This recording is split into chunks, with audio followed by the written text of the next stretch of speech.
আল্লাহ রাব্বুল আলামিন বলেন, ইন্নাল্লাহা ইনদাহু ইলমুস সাআহ, নিশ্চয় কিয়ামত কখন হবে এই ইলম আল্লাহ তাআলার কাছে। তার মানে কিয়ামত কখন হবে এই কিয়ামতের সুনির্দিষ্ট সময় যিনি জানেন তিনি কে। ওয়া ইউনাজ্জিলুল গায়স, মেঘ হলেই বৃষ্টি হয় না, আকাশে ডাকাডাকি করলে কালো হয়ে গেলেই বৃষ্টি হয় না। অনেক সময় দেখা যায় আকাশে মেঘ নাই কিন্তু বৃষ্টি আছে, হয় কি হয় না? রোদও আছে, বৃষ্টিও আছে। আবার অনেক সময় মেঘ এত পরিমাণ কালো অন্ধকার হয়ে গেছে, মেঘ অনেক জোরে জোরে আওয়াজ করতেছে, মানুষেরা ভীত সন্ত্রস্ত হয়ে গেছে, এই বুঝি আকাশ থেকে পানির বন্যায় ভেসে যাব সবাই। সবাই ঘরে ফিরে গেছে, বাহিরের শুকনা জিনিসগুলা ঘরে উঠায় ফেলছে, কিন্তু দেখা গেল বৃষ্টির কোনো খবর নাই। এই জন্য মেঘ হলেই বৃষ্টি হয় না, বরং বৃষ্টি কোথায় হবে এটা যিনি নির্ধারণ করেছেন তিনি কে। ওয়ায়ালামু মা ফিল আরহাম, গর্ভে সন্তান ছেলে না মেয়ে এটা মূলত যিনি জানেন তিনি কে। এখন বলতে পারেন হুজুর, আল্ট্রাসোনোগ্রাফির মাধ্যমে তো আমরা জানতে পারি, জানা যায় কখন? বলে মা এবং পিতার শুক্র এই মিশ্রিত পানি যখন একটা গড়নে একটা গঠনে আল্লাহ তাআলা রূপান্তর করেন তখন জানা যায়। কিন্তু যখন কোনো মহিলা গর্ভবতী হয় নির্দিষ্ট সময়ের আগে কেউ বলতে পারে না পেটের মধ্যে ছেলে হবে নাকি মেয়ে হবে, কেউ বলতে পারে না। ওয়ামা তাদরি নাফসুম মাযা তাকসিবু গাদা, আগামীকাল কে কি উপার্জন করবে কেউ বলতে পারে না।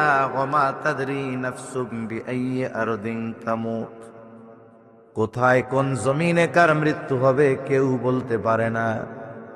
আল্লাহ তাআলার কাছে এই সবগুলোর জ্ঞান আছে, সবগুলোর ইলম আছে। তাহলে এইখানে 5টি অদৃশ্য জগতের খবরের বিষয়ে নবী বললেন। 1 নাম্বার, আল্লাহ তাআলাও বলেন ইন্নাল্লাহা ইনদাহু ইলমুস সাআহ, কিয়ামত হবে এই ব্যাপারে কোনো সন্দেহ নাই, তবে কখন কিয়ামত হবে এই সুনির্দিষ্ট জ্ঞান দুনিয়ার কোনো মানুষের কাছে নাই। হাদিসের কিতাবের মধ্যে একটা হাদিস আছে, জিবরাইল আলাইহিস সালাতু ওয়াস সালাম রাসূল সাল্লাল্লাহু আলাইহি ওয়াসাল্লামের কাছে মানব বেশে আসছে। নবীজি সাল্লাল্লাহু আলাইহি ওয়াসাল্লামের কাছে আসার পরে অনেকগুলা প্রশ্ন নবীজিকে জিবরাইল আলাইহিস সালাম করেছে। এই হাদিসকে হাদিসের পরিভাষায় হাদিসে জিবরিল বলা হয়। জিবরাইল আলাইহিস সালাম মানব সুরতে নবীজির কাছে আইসা প্রশ্ন করেছে। প্রশ্নগুলোর মধ্যে একটি প্রশ্ন ছিল ফাআখবিরনি আনিস সাআহ। জিবরাইল আলাইহিস সালাম নবীজিকে প্রশ্ন করতেছে যে আপনি আমাকে কিয়ামতের ব্যাপারে খবর দেন, কখন কিয়ামত সংঘটিত হবে। নবীজি সাল্লাল্লাহু আলাইহি ওয়াসাল্লাম জবাব দিলেন মাল মাসউলু আনহা বিআলামা মিনাস সাইল। নবীজি সাল্লাল্লাহু আলাইহি ওয়াসাল্লাম বলেন এই প্রশ্নটা প্রশ্নকারীর চাইতে আমি বেশি ভালো জানি না। তার মানে এই প্রশ্ন যে আপনি আমারে করছেন এটার জবাব আমিও জানি না, আপনিও যেমন জানেন না আমিও তেমন জানি না। এবার জিবরাইল আলাইহিস সালাম বলতেছে তাহলে কিছু আলামত বলেন, কিছু নিদর্শন বলেন যেগুলো দেখি বোঝা যাবে কিয়ামত নিকটবর্তী হয়ে গেছে। নবীজি সাল্লাল্লাহু আলাইহি ওয়াসাল্লাম তখন বললেন যে মনিব তার দাসী তার মনিবকে জন্ম দিবে, এমন একটা অবস্থা হবে। আল্লাহ রাসূল সাল্লাল্লাহু আলাইহি ওয়াসাল্লাম জানায় দিলেন আনতালিদাল আমাতু রাব্বাতাহা। নবীজি সাল্লাল্লাহু আলাইহি ওয়াসাল্লাম বলেন যে দাসী তার মনিবকে জন্ম দিবে। এর দ্বারা উদ্দেশ্য কি? মুফাসসিরিনে কেরাম বলেন এমন একটা সময় আসবে, মুহাদ্দিসিনে কেরাম বলেন যে সন্তানকে জন্ম দিবে মা, ওই সন্তান মায়ের সাথে দাস দাসীর মতো আচরণ করবে। অনেক জায়গায় আপনার আমার সমাজে আছে, যেই মা সন্তানরে গর্ভ বিল্লাহি মিনাশ শাইতানির রাজিম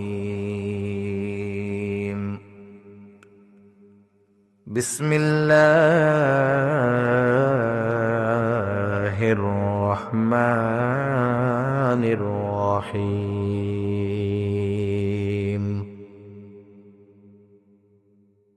ইন্নাল্লাহা ইনদাহু ইলমুস সাআহ ওয়া ইউনাজ্জিলুল গায়থ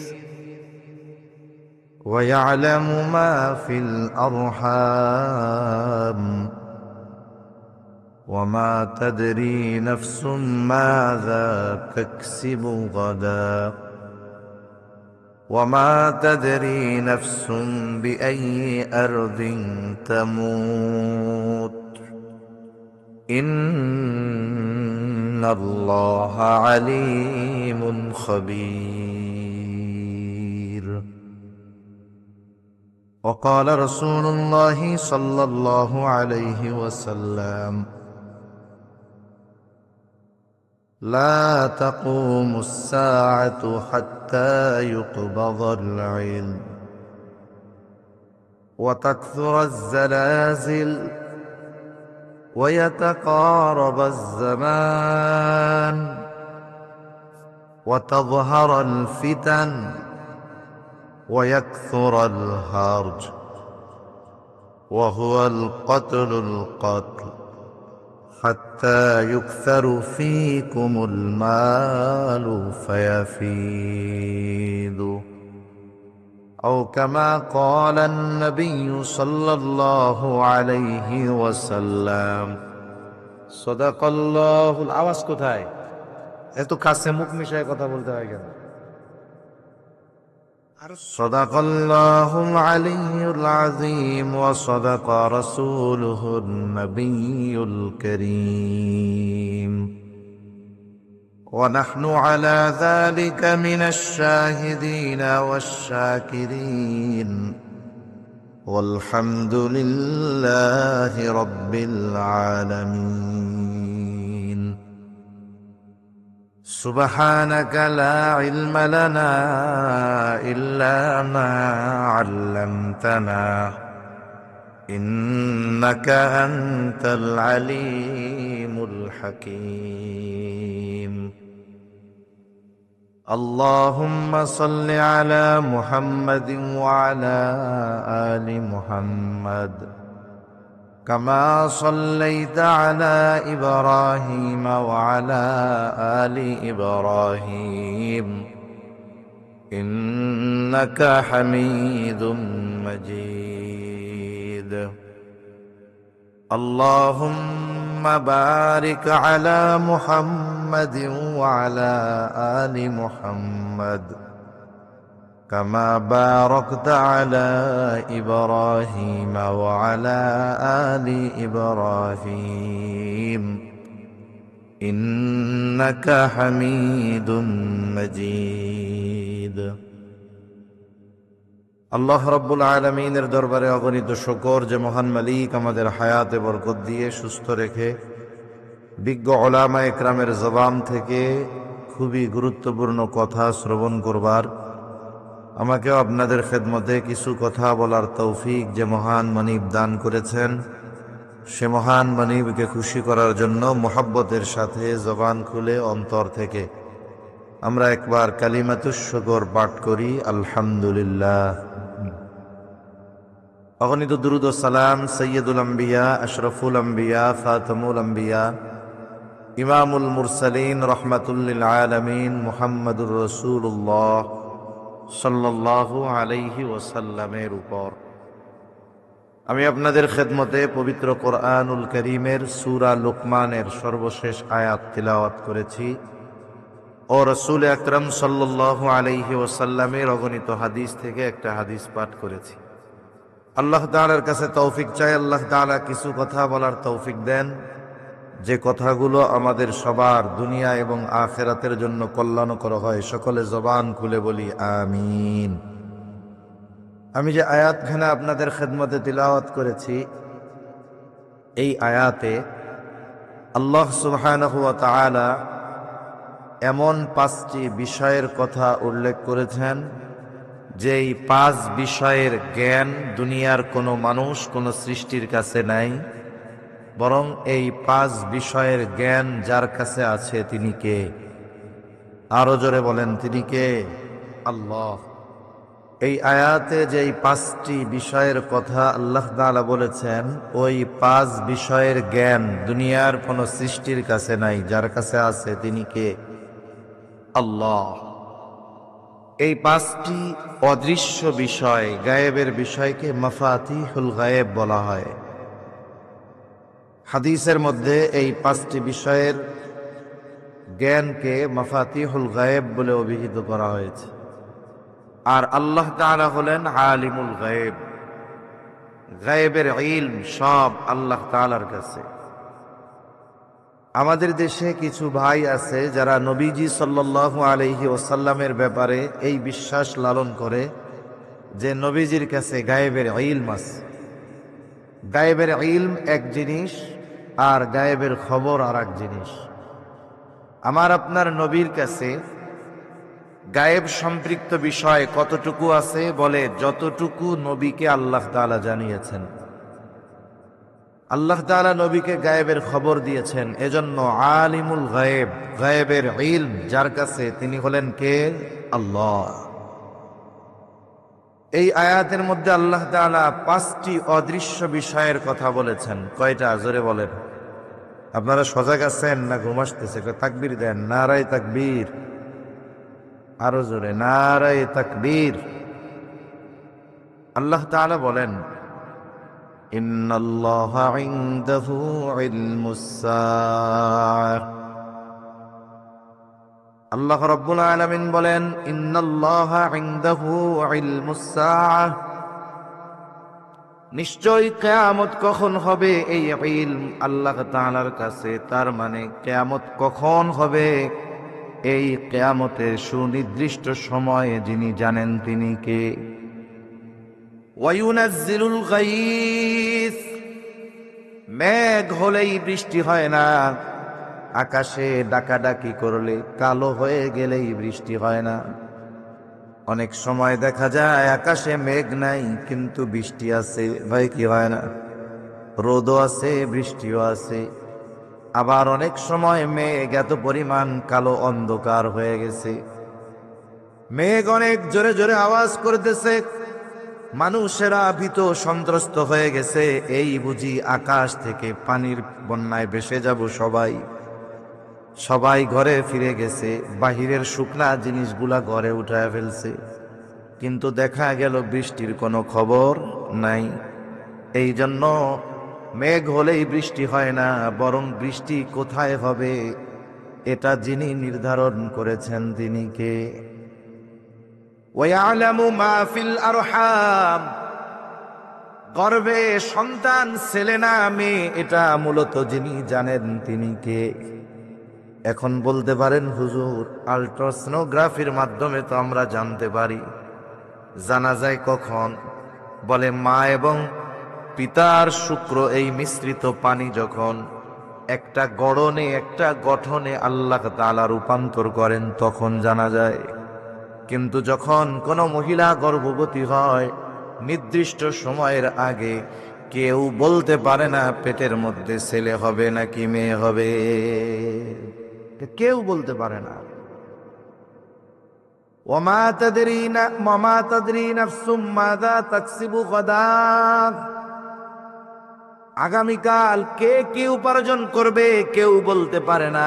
ওমা তাদরি নাফসুম বিআইয়ি আরদিন তামুত, কোথায় কোন জমিনে কার মৃত্যু হবে কেউ বলতে পারে না। আল্লাহ তাআলার কাছে এই সবগুলোর জ্ঞান আছে, সবগুলোর ইলম আছে।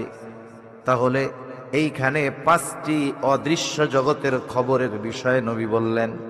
1 নাম্বার, আল্লাহ তাআলাও বলেন ইন্নাল্লাহা ইনদাহু ইলমুস সাআহ, কিয়ামত হবে এই ব্যাপারে কোনো সন্দেহ নাই, তবে কখন কিয়ামত হবে এই সুনির্দিষ্ট জ্ঞান দুনিয়ার কোনো মানুষের কাছে নাই।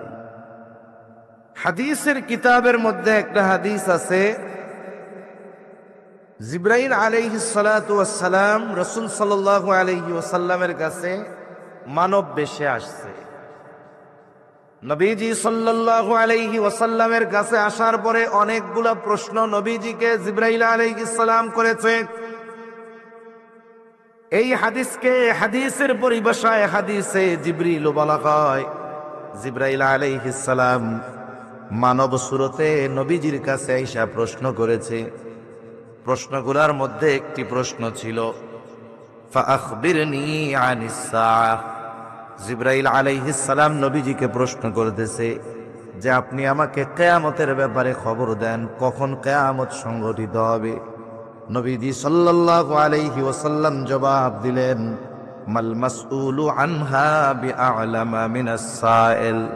নবীজি সাল্লাল্লাহু আলাইহি ওয়াসাল্লাম বলেন, এই প্রশ্নটা প্রশ্নকারীর চাইতে আমি বেশি ভালো জানি না। তার মানে এই প্রশ্ন যে আপনি আমারে করছেন, এটার জবাব আমিও জানি না, আপনিও যেমন জানেন না আমিও তেমন জানি না। এবার জিবরাইল আলাইহিস সালাম বলতেছে, তাহলে কিছু আলামত বলেন, কিছু নিদর্শন বলেন যেগুলো দেখে বোঝা যাবে কিয়ামত নিকটবর্তী হয়ে গেছে। নবীজি সাল্লাল্লাহু আলাইহি ওয়াসাল্লাম তখন বললেন যে মনিব তার দাসী তার মনিবকে জন্ম দিবে, এমন একটা অবস্থা হবে। আল্লাহ রাসূল সাল্লাল্লাহু আলাইহি ওয়াসাল্লাম জানায় দিলেন, আনতালিদাল আমাতু রাব্বাতাহা। নবীজি সাল্লাল্লাহু আলাইহি ওয়াসাল্লাম বলেন যে দাসী তার মনিবকে জন্ম দিবে। এর দ্বারা উদ্দেশ্য কি? মুফাসসিরিনে কেরাম বলেন এমন একটা সময় আসবে, মুহাদ্দিসিনে কেরাম বলেন যে সন্তানকে জন্ম দিবে মা, ওই সন্তান মায়ের সাথে দাস দাসীর মতো আচরণ করবে। অনেক জায়গায় আপনার আমার সমাজে আছে, যেই মা সন্তানকে গর্ভধারণ করছে, রাখছে 10 মাস গর্ভে রাখছে, দুধ পান করাইছে 2 বছর, এই মা একটা সময় এই সন্তানের ঘরে খাবারের জন্য তাকে চাকরানির মতো দাসীর মতো কাজ করা লাগে, নইলে সন্তান খাইতে দেয় না। আছে না নাই? এরপরে নবীজি সাল্লাল্লাহু আলাইহি ওয়াসাল্লাম বলেন, ওয়াং তারাল হুফাতাল উরাতাল আলাতা রিআ আশ-শাই ইয়াতাতাওয়ালুনা ফিল বুনয়ান। নবীজি সাল্লাল্লাহু আলাইহি ওয়াসাল্লাম বলেন, আপনি দেখতে পাবেন খালি পা বিশিষ্ট ছাগলের রাখালগুলো উঁচু উঁচু প্রাসাদ নির্মাণের প্রতিযোগিতা করবে। তার মানে একটা সময় কিছু ছিল না, অশিক্ষিত মানুষ, টাকা পয়সা উপার্জনেরও তেমন বৈধ সোর্স নাই। হঠাৎ করে দেখা যাবে বড় বড় বিল্ডিং নির্মাণের প্রতিযোগিতা তারা করছে। বলে এই সময়গুলো যখন পরিলক্ষিত হবে তখন বুঝতে হবে কিয়ামত আর বেশি দূরে নাই। এছাড়াও হাদিসের মধ্যে রাসূলুল্লাহ সাল্লাল্লাহু আলাইহি ওয়াসাল্লাম কিয়ামতের আগে কিছু বিষয়ের আলামতের কথা নবীজি সাল্লাল্লাহু আলাইহি ওয়াসাল্লাম অনেক হাদিসের মধ্যে অনেকগুলা কারণ বলছে। আমি ওই কারণ সম্পর্কিত একটি হাদিসও আপনাদের খেদমতে পাঠ করছি। এগুলো শুধু আমাদের শুনলে হবে না, এই হাদিসের আলোকে বর্তমান সময়ের পরিস্থিতি আশেপাশে নজর দিতে হবে যে এই বিষয়গুলো আমাদের মধ্যে এখন ঘটতেছে কিনা। যদি ওই বিষয়গুলো আমাদের মধ্যে ঘটে তাহলে বুঝতে হবে যে আসলে কিয়ামতের আর বেশি বাকি নাই। রাসূলুল্লাহ সাল্লাল্লাহু আলাইহি ওয়াসাল্লাম বলেন, বুখারীর হাদিস, আবু হুরায়রা রাদিয়াল্লাহু তাআলা আনহু থেকে বর্ণিত, নবীজি সাল্লাল্লাহু আলাইহি ওয়াসাল্লাম বলেন, লা তাকুমুস সাআহ হাত্তা ইউকবাদাল ইলম। নবীজি সাল্লাল্লাহু আলাইহি ওয়াসাল্লাম বলেন, ওই সময় পর্যন্ত কিয়ামত সংঘটিত হবে না যতক্ষণ না ইলম উঠায় নিয়ে যাওয়া হবে। ইলম বলতে আমরা কি বুঝি? কোরআন সুন্নাহর এই বিষয়গুলা, এগুলা উঠিয়ে নিয়ে যাওয়া হবে, ইলম উঠায় নিয়ে যাওয়া হবে। এখন প্রশ্ন হতে পারে, তাহলে কি কোরআনের লেখাগুলো চলে যাবে, হাদিসের লেখাগুলো কি চলে যাবে, নাকি কোরআনের পাতাগুলো সাদা হয়ে যাবে, নাকি হাদিসের পাতাগুলো সাদা হয়ে যাবে? আল্লাহ তাআলা মূলত এইভাবে ইলম উঠায় নেন না। নবীজি সাল্লাল্লাহু আলাইহি ওয়াসাল্লাম আর এক হাদিসের মধ্যে বলেন, আল্লাহ তাআলা তার বান্দার অন্তর থেকে ইলম উঠায় নিয়ে যান না। তবে ইলম উঠায় নেন কেমনে? বলে আলেমের মৃত্যুর মাধ্যমে আল্লাহ তাআলা ইলম উঠায় নিয়ে যায়। এজন্য পৃথিবীর মধ্যে যখন মুহাক্কিক উলামা ইকরামের ইন্তেকাল হতে থাকে, আস্তে আস্তে তাদের মাধ্যমে ইলম উঠা যায়। কাগজে কলমে ইলম এক জিনিস, আর এই ইলম অনুধাবন করা আলেম আর এক জিনিস। এজন্য বলা হয় মাউতুল আলেম কামাউতিল আলম। আলেমের মৃত্যু যেন আলমের মৃত্যুর মতো। একজন আলেমের মৃত্যু মানে কেমন যেন পৃথিবীর মৃত্যু সংগঠিত হয়ে যাচ্ছে। এজন্য সম্প্রতি সময় আমরা দেখেছি, বিশেষ করে 2000 সালের পর থেকে নিয়ে এই 24-25 বছর বাংলাদেশের শীর্ষস্থানীয় উলামায়ে কেরাম একেবারে অতি অল্প সময়ের মধ্যে ধীরে ধীরে আমাদের থেকে বিদায় নিয়েছেন। এজন্য যেই সমস্ত মুরব্বী উলামায়ে কেরাম বেঁচে আছে, আমাদেরকে তাদের কদর করা দরকার, তাদের মূল্যায়ন করা দরকার। সাথে সাথে আগামী প্রজন্ম যেন ইলম শূন্য না হয়ে যায়, আমাদের আগামী প্রজন্মকে দ্বীন শেখানোর দরকার। যদি আর আলেম তৈরি না হয়, ইলমের হেফাজত যদি আলেমদের মাধ্যমে না হয়, তাহলে একটা সময় প্রকৃত ইলম আমাদের মধ্যে থাকবে না। কারণ নবীজি সাল্লাল্লাহু আলাইহি ওয়াসাল্লাম বলেন, হযরত আলী রাদিয়াল্লাহু তাআলা আনহু থেকে বর্ণিত হাদিস, নবীজি বলেন, ইউশিকু আন ইয়াতিয়া আলান নাসি জামান, অচিরে এমন একটা জামানা আসবে, লা ইয়াবকা মিনাল ইসলাম ইল্লা ইসমুহু, বলে ইসলাম এটা শুধু নামে থাকবে, বাস্তবে ইসলাম থাকবে না। ওয়ালা ইয়াবকা মিনাল কুরআন ইল্লা রাসমুহু, কোরআন শুধু লেখায় থাকবে, বাস্তবে থাকবে না। আজকের জামানার অবস্থাটাও মোটামুটি এইরকম। আমরা সবাই বলি মুসলিম, আমাদের দিন হলো ইসলাম, আমরা হইলাম মুসলিম, কিন্তু বাস্তবেই আমাদের মধ্যে পরিপূর্ণ মুসলমানিত্ব নাই। আপনার সমাজে খোঁজ নেন, যে নিজের মুসলিম দাবি করে, নিজের ধর্ম দিন ইসলাম বলে, এই ধরনের মানুষ যারা, এরা কয়জন 5 ওয়াক্ত নামাজ পড়ে? খোঁজ নেন তো। পড়ে ঠিক মতো? জোরে কোন পড়ে না। এক এলাকায় যদি 1000 মুসলমান থাকে, ফজরের নামাজে 2-3 জন পাওয়া যায় না। অনেক সময় ইমাম আর মুয়াজ্জিন ছাড়া মসজিদের মধ্যে কেউ থাকে না, ঠিক কিনা বলেন? অনেক সময় তো এমনও হয়, মাহফিলে রাত হইতে হইতে, সাধারণ মাহফিলের কথা কি বলবো, মাদ্রাসায় জামাত পায় না। মাহফিল রাত পর্যন্ত করতে করতে মাদ্রাসা, ওইখানে ফজরের নামাজ জামাতের সাথে কাজা হয়ে যায়। এইগুলো আমাদের অবস্থা। এজন্য আমরা যদি প্রকৃত মুসলিম হতে চাই, প্রকৃত মুসলমানের পরিচয় আমাদেরকে যদি গড়ে তুলতে হয়, তাহলে ইসলামী অনুশাসন মানতে হবে। এই জন্য আল্লাহর রাসূল বললেন, অচিরেই এমন এক জামানা আসবে, নামে থাকবে ইসলাম কিন্তু বাস্তবে থাকবে না। নাম হবে যে আমরা মুসলিম, কিন্তু মুসলমানিত্ব আমাদের মধ্যে থাকবে না। মুসলমান হওয়ার জন্য যেই কোয়ালিটিগুলো দরকার, গুণগুলো দরকার, সেগুলো আমাদের মধ্যে থাকবে না। আমাদের সমাজে শুধু মুসলমানই নেওয়া, মুসলমান আর গরু খাওয়া মুসলমান ভরে যাবে। সমাজে মুসলমান, সব মুসলমানই নেওয়া আর গরু খাওয়া মুসলমান। প্রকৃত মুসলমানিত্ব আমাদের মধ্যে নেই। ইবাদতের ক্ষেত্রে মুসলমানিত্ব নাই, আচার আচরণ আখলাকের ক্ষেত্রে আমাদের মুসলমানিত্ব নাই। ইবাদতের ক্ষেত্রে মুসলমানিত্ব যদি অর্জন না হয়, কাফের মুশরিকরা আমাদের ভয় পাবে না। আজকে আমরা বলি যে এত মায়ের খাইতেছি আমরা, ওরা আমাদের ভয় পায় না কেন? বলে ইহুদি মাত্র 1 কোটি, মুসলমান 250 কোটি। এরপরেও ইহুদিদের কেন ভয় নাই? আমাদের অবস্থা এরকম কেন? বলে আমাদের অবস্থা এইরকম হওয়ার কারণ হলো যে আমাদের মধ্য থেকে মুসলমানিত্ব বিদায় নিয়েছে।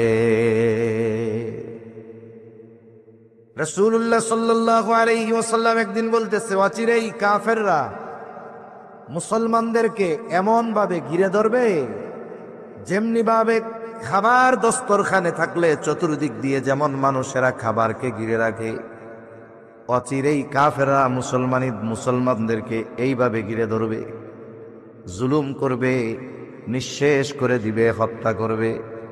এর দ্বারা উদ্দেশ্য হলো এইটা।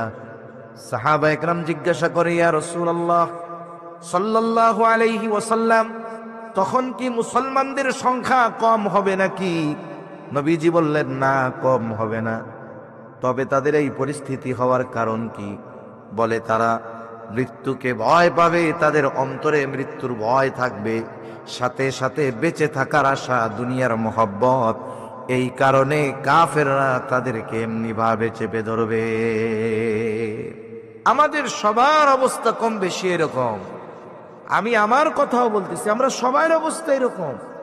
আমাদেরকে মৃত্যুর ভয় এমন ভাবে পেয়ে বসছে, আমরা কেমন যেন মনে করি যে আমি যদি ফাঁক ফোকর দিয়ে থাকি তাইলে মনে হয় আমি জীবনেও কোনোদিন মরবো না। আমি শত্রুর আঘাতে মরি আর না মরি, একটা সময় আমাকে মরতে তো হবে, কোনো সন্দেহ আছে? কিন্তু আজকে গোটা পৃথিবীর মুসলমান, আমাদের মধ্যে মৃত্যুর ভয় এমন ভাবে জেকে বসছে যে মৃত্যুর ভয়ে আমরা আমাদের মুসলিম ভাইরা জুলুমের শিকার হলেও তাদের পক্ষে কথা বলার মতো হিম্মত আমরা করি না। এই হলো আমাদের অবস্থা। আমরা তো ভৌগোলিক দিক দিয়ে পৃথিবীর এমন একটা জায়গায়, আমাদের চতুর্দিকে সীমান্তের বেড়াজাল। এদিক দিয়ে আলহামদুলিল্লাহ আমাদের বাংলাদেশের তরুণ যুবক তৌহিদি জনতা যারা আছে, এরা ইসলাম, মুসলমান এবং নির্যাতিত মুসলমানদের জন্য নিবেদিত প্রাণ। আমার মনে হয় যে যদি নির্যাতিত মুসলমানদের পাশে যদি বাংলাদেশের অবস্থান হতো, এদেশের লক্ষ কোটি তরুণ যুবকেরা, ইমানদারেরা, আমরা ইনশাআল্লাহ আমাদের মজলুম মুসলমান ভাইদের সহযোগিতায় সশস্ত্রভাবে জালেমের বিরুদ্ধে লড়াই করতাম। ঠিক কিনা বলেন? কিন্তু এরপরেও আমাদের ভৌগোলিক কারণে ইচ্ছা থাকলেও যাওয়া কঠিন।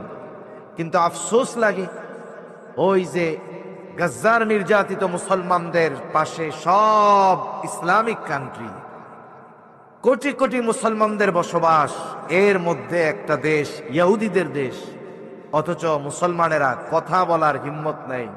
সাহায্য তো বহুদূর, এই কথা বলার সাহস পায় না। কেন নির্বিচারে অন্যায়ভাবে মুসলমানদের হত্যা করতেছ, এই কথাটাও বুক উঁচু করে উঁচু গলায় মুসলমান শাসকরা বলার সাহস পায় না। ঠিক কিনা বলেন? এটা আমাদের জন্য বড় আফসোস। আর আমরা দাবি করি আমরা মুসলমান, অথচ নবীজি সাল্লাল্লাহু আলাইহি ওয়াসাল্লাম বলেন মুসলমানের সাথে মুসলমানের সম্পর্ক কেমন হওয়ার দরকার ছিল। আচরণগত দিক দিয়ে আমাদের মধ্যে মুসলমানিত্ব নাই। আল্লাহ রাসূল সাল্লাল্লাহু আলাইহি ওয়াসাল্লাম বলেন, আল মুসলিমু আখুল মুসলিম, মুসলমান মুসলমানের ভাই। নবীজি সাল্লাল্লাহু আলাইহি ওয়াসাল্লাম বলেন, মুসলমান মুসলমানের ভাই। আল্লাহ তাআলা কোরআনুল কারীমের মধ্যে বলেন, ইন্নামাল মুমিনুনা ইখওয়াহ, এক মুমিন অপর মুমিনের ভাই। এই ভাইয়ের সম্পর্কটা কেমন হবে? নবীজি উপমা দেন হাদিসের মধ্যে, আল মুসলিমু কাজাসাদিন ওয়াহিদ, মুসলমান হলো একটি দেহের ন্যায়। ইনিস্তাকা রাসুহু ইস্তাকা কুল্লুহু, ইনিস্তাকা আইনুহু ইস্তাকা কুল্লুহু। নবীজি বলেন মুসলমান একটি দেহের ন্যায়, তার যদি মাথা